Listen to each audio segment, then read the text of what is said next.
GST लागू हुए अब 8 साल हो गए हैं, लेकिन टैक्स की जटिलताएं और स्लैब को लेकर अभी भी उलझन बनी हुई है। 15 अगस्त को लाल किले से प्रधानमंत्री नरेंद्र मोदी ने अपने भाषण में जीएसटी में कटौती का ऐलान किया। सरकार मौजूदा 4 टैक्स स्लैब 5%, 12%, 18% और 28% को घटाकर सिर्फ 2 स्लैब में बदलना चाहती है, जिनमें 5% और 18% टैक्स दरें शामिल होंगी। इस बदलाव से आम लोगों को ज़रूरी चीज़ें सस्ती मिलेंगी और कारोबारियों के लिए टैक्स सिस्टम ज़्यादा आसान हो जाएगा। टैक्स की जटिलताएं भी कम होंगी, जिससे व्यापार में सुविधा बढ़ेगी। जगदीप धनखड़ के उपराष्ट्रपति पद से इस्तीफे को लेकर बढ़ती अटकलों के बीच केंद्रीय गृह मंत्री अमित शाह ने सोमवार को कहा कि उन्होंने स्वास्थ्य कारणों से इस्तीफा दिया है। गृह मंत्री अमित शाह ने एक साक्षात्कार में कहा है कि धनखड़ साहब का त्यागपत्र अपने आप में स्पष्ट है। अपने इस्तीफे के लिए उन्होंने स्वास्थ्य कारणों का हवाला दिया है। उन्होंने अपने अच्छे कार्यकाल के लिए प्रधानमंत्री, अन्य मंत्रियों और सरकार के सदस्यों के प्रति हार्दिक आभार भी व्यक्त किया है। अमेरिकी राष्ट्रपति डोनाल्ड ट्रंप ने भारत पर 50% टैरिफ लगाया है, लेकिन अभी तक यह लागू नहीं हुआ था। हालांकि अब इसकी डेडलाइन खत्म होने वाली है। इससे ठीक पहले ट्रंप ने चीन को धमकी दी है। उन्होंने कहा है कि अमेरिका के पास कुछ ऐसे कार्ड्स हैं जिन्हें वे खेलना नहीं चाहते हैं। हालांकि ट्रंप ने बात को संभालते हुए भी कहा कि चीन और अमेरिका अच्छी दोस्ती की ओर आगे बढ़ रहे हैं। इन दिनों भारत और चीन भी करीब आए हैं। यह बात भी ट्रंप को खटक रही है। जम्मू कश्मीर में लगातार हो रही मूसलाधार बारिश ने हालात को बिगाड़ दिया है। वहीं आज माता वैष्णो देवी मंदिर यात्रा मार्ग पर इंद्रप्रस्थ के पास भूस्खलन के बाद बड़ी अपडेट सामने आई है।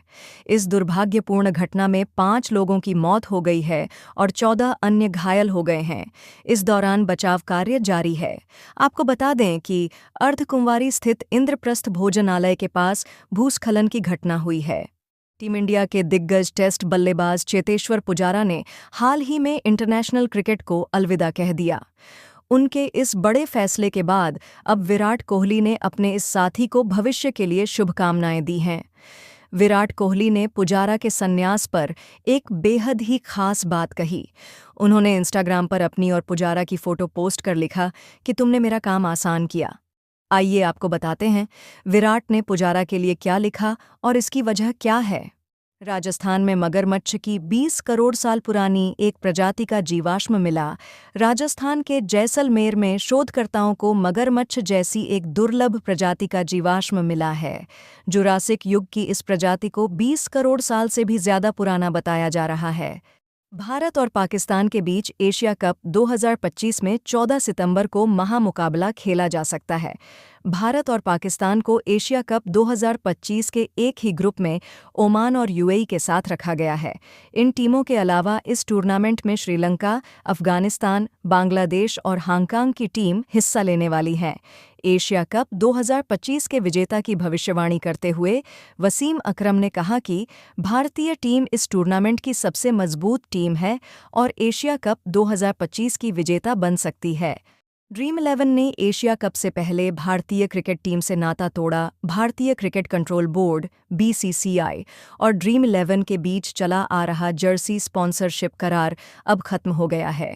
करीब 328 करोड़ रुपए की यह डील अचानक उस वक्त टूट गई जब केंद्र सरकार ने नया ऑनलाइन गेमिंग रेगुलेशन बिल 2025 पास कर दिया। बीसीसीआई सचिव देवाचित सैकिया ने साफ कहा कि अब बोर्ड भविष्य में किसी भी रियल मनी गेमिंग कंपनी के साथ करार नहीं करेगा। उन्होंने समाचार एजेंसी एएनआई से बातचीत में कहा, ऑनलाइन गेमिंग बिल पास होने के बाद बीसीसीआई और ड्रीम 11 का रिश्ता खत्म हो रहा है। आगे हम ऐसी संस्थाओं से कोई समझौता नहीं करेंगे। जब दुनिया रूस और यूक्रेन के बीच चल रही बातचीत में व्यस्त थी, उसी बीच इजरायल ने यमन की राजधानी सना में हूती विद्रोहियों के ठिकानों पर ताबड़तोड़ हवाई हमले कर दिए। इन हमलों में राष्ट्रपति भवन का एक हिस्सा, असर और हिजाज बिजली संयंत्र और ईंधन भंडारण केंद्र को निशाना बनाया गया है। इजरायली वायुसेना की इस कार्रवाई ने पूरे क्षेत्र में हड़कंप मचा दिया है।